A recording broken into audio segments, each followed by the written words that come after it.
Bonjour, je suis Catherine Lucas, responsable de territoire à la Société dauphinoise pour l'habitat. Dans le cadre du PIA, j'ai participé à 2 après-midi de formation, de réflexion. Le premier était un temps de découverte du mode de fonctionnement de cette nouvelle démarche, notamment pour nous amener à réfléchir et à avoir des idées qui nous sortent de notre contexte de travail actuel et de notre mode de réflexion habituel, de façon à identifier ce que l'on pourrait proposer sur le quartier qui puisse aider les habitants dans leur quotidien, aussi bien les habitants dans des activités diverses, mais aussi des salariés dans ce qu'ils pourraient trouver et les aider qu'ils ne pourraient pas trouver dans un autre quartier, et ainsi les amener à habiter plus particulièrement là. Cela avait aussi pour objet de se poser la question de savoir si on pouvait changer un petit peu les modes de vie et notre schéma général. Donc nous sommes arrivés par sélection, par vote divers, avec des outils assez différents, aussi bien du modelage, des Lego, des dessins, tout un appui technique qui était là pour nous aider dans la réflexion, à une deuxième séance qui a permis de travailler sur 2 choses notamment, tout ce qui était alimentation d'un côté, et puis potentiellement la mise en place d'une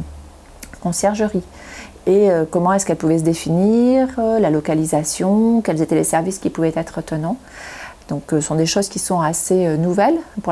sur lesquelles moi j'avais encore jamais travaillé, dont on a entendu parler par ailleurs. Et je trouve très intéressant de pouvoir s'interroger au moment où ce quartier est en pleine évolution et où on recherche comment le différencier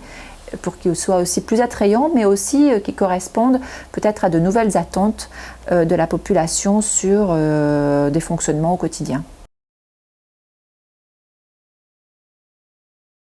J'ai particulièrement apprécié cette expérience, d'abord parce que ça nous amène à changer nos modes de fonctionnement intellectuels,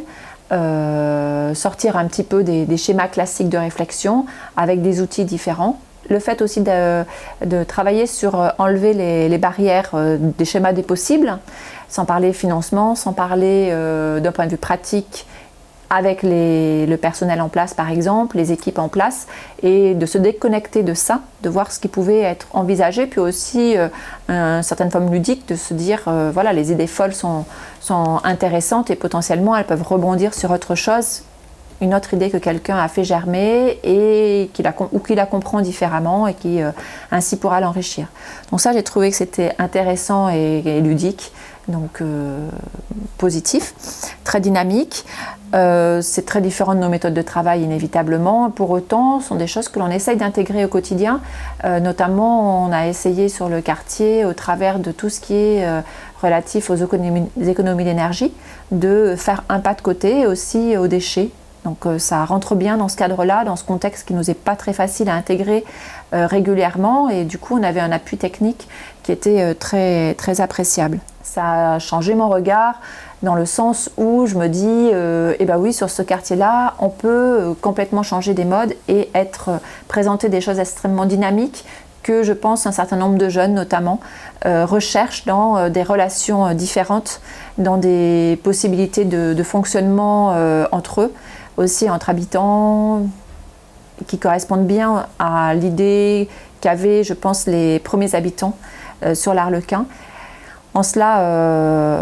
ça remet une spirale positive, alors qu'on avait plutôt le sentiment qu'on pouvait être sur une spirale négative. Donc ça redonne un petit peu de peps et d'espoir sur des choses